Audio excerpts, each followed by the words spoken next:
I started with this quote, "May you always live in interesting times." And I thought it was appropriate given the political context we currently find ourselves in.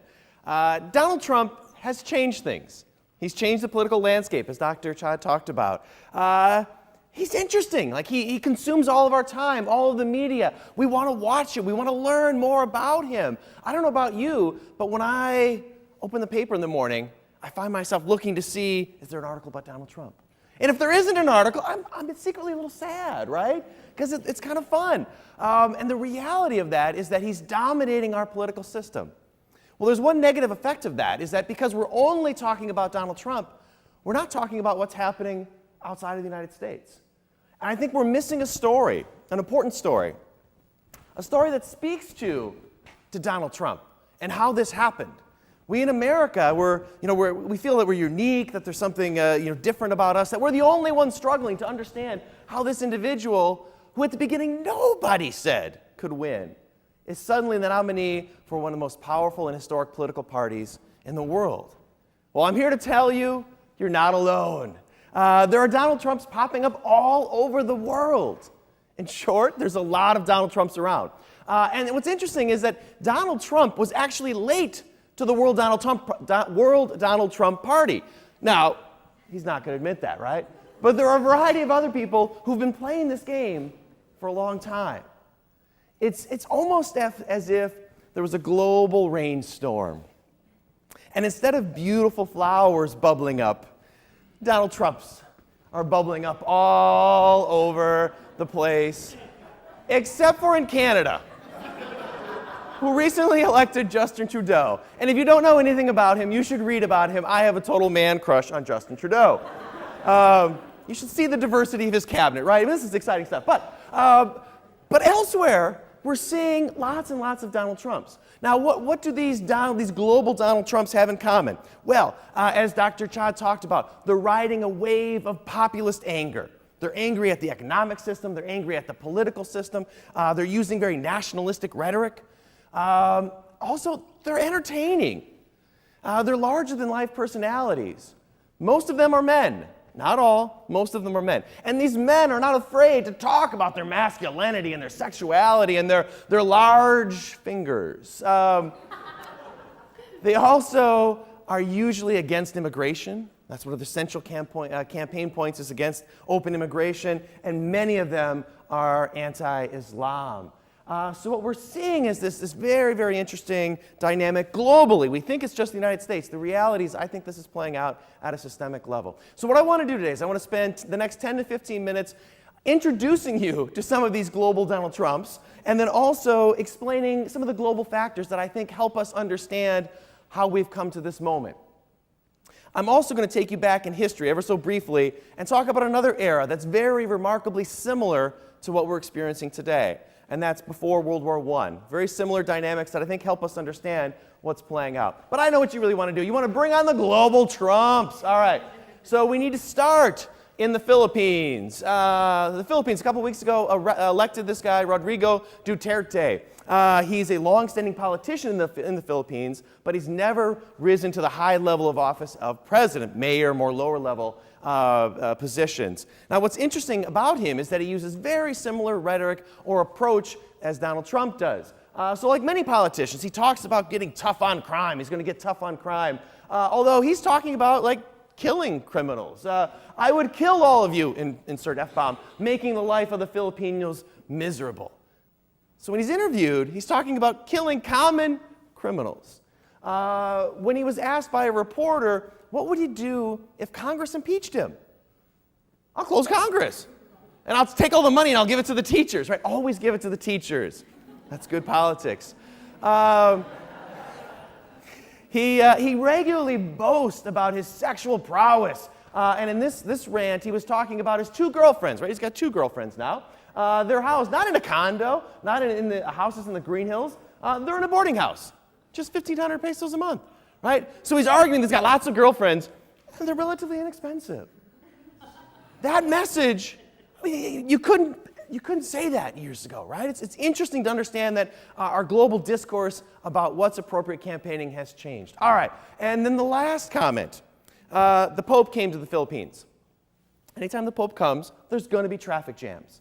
Duterte did not like this. And he called out the Pope, "Pope, you son of a bitch, go home. Don't visit here anymore." Very Donald Trump-like. All right. So ladies and gentlemen, global Donald Trump, President Rodrigo Duterte of the Philippines, right? So we're seeing this is not just limited to the United States. We say, all right, Muck, that was 2 weeks ago. You got anything else more relevant?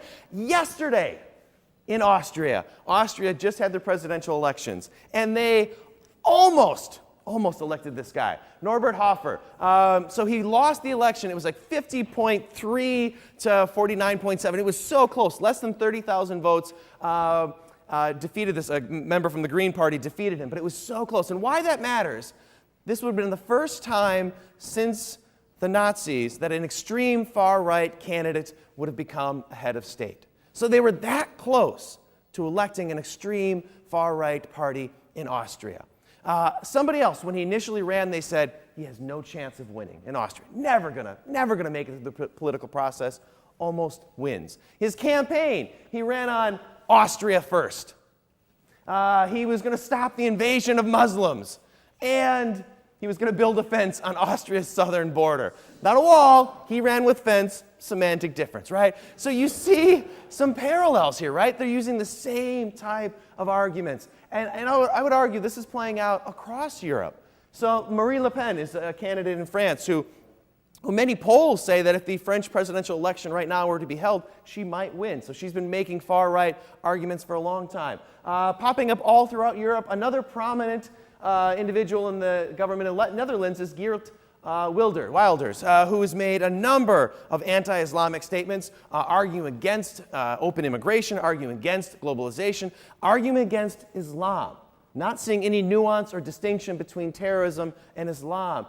Some of the language he used is very difficult, right? He compared the Quran. He said it's a fascist book which incites violence. That is why this book, just like Mein Kampf, must be banned. I mean, this is over-the-top rhetoric. I think what's interesting about this gentleman is that when you I mean, really? I mean, the ties, the hair. I don't know. I think there must be a club that certain individuals get invited to. All right, so when you think about Europe, what's happening is that the rise of the far right is being fueled by a similar type of rhetoric that we've seen in the United States out of Donald Trump. These are charts of the rise of the far right in Austria. And what you see is the more red is the more far right parties and their strength. And for many countries, it's trending up. Again, what forces us to think about what's going on, not just in the United States, but what's going on globally. All right, outside of the United States, Latin America is looking at us and like, really? You just think that Donald Trump arrived? We've had Donald Trumps for years. Hugo Chavez, Fidel Castro, Alberto Fujimori in Peru. They say this is something that we've dealt with for decades. Now, what's interesting about this is the Trump movement has been on the right.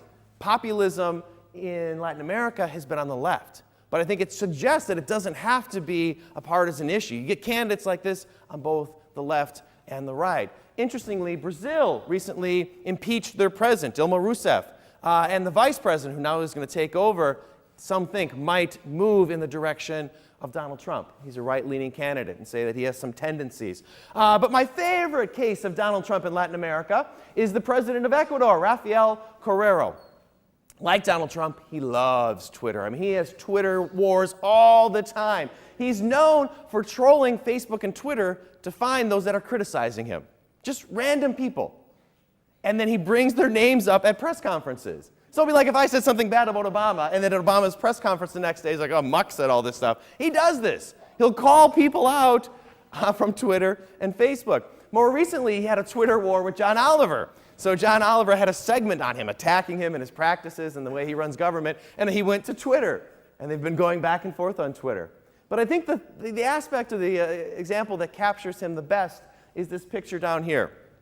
It's a picture from a car camera. His presidential caravan was going through town, and they passed a little kid who flipped him off. Gave him the bird, right? Gave the presidential caravan the bird. He stops the cars, right? He gets out, and he runs up to the kid, puts his finger in the face, it's like, he starts yelling at him, and specifically says, show some respect, little kid. I'm your president, you rude scoundrel. Now, there's a couple things here, but who uses scoundrel anymore, right? I haven't heard that in a long time.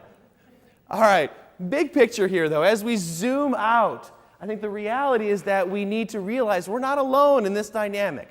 We're seeing global Trumps emerge. And the question is, what explains this? What explains this trend? Why are we seeing politicians run on platforms like this, not just in the United States, but globally? And I think what we're seeing here is, for instance, why do we see voters getting out of line and not being excited by the standard, by the status quo, but instead looking for the radical? And I think the reality is the line is long, right? So the line for the radical change and upheaval is long. The line for keeping everything basically the same is much shorter. So we need to ask, why? Why is this happening? Why are people, who's in this line? People who are angry about the economic system, those that are angry about capitalism, about globalism, but also those that are angry about globalization in terms of outsourcing of their jobs. There are some people that are angry about the political process. They feel like their voice isn't heard. There are those that are angry about the social dynamics, that they're not allowed to be who they are, to express their identity. That's constraining. There are those who are angry, who are in the line about religious behavior. ISIS is in the line, right? So they are rejecting. They want massive dramatic change. There are more moderate religious individuals around the world who are also arguing for change. So you have a situation where there's a lot of people who are frustrated, who feel like the economic, the political, the social, the cultural systems are frozen in place. They're stuck. And so when that happens, people are excited about candidates who want to change things. And I think that's why we're seeing people gravitate to candidates like Donald Trump. For me, what's really interesting is looking back in history and to look at the area, roughly 20 years before World War I, where there were some similar dynamics playing out. So we tend to think about the era before World War I as Downton Abbey, right? So great show, I love that show. Downton Abbey, where everybody had like fancy hats and they had tea, and it seems wonderful, right?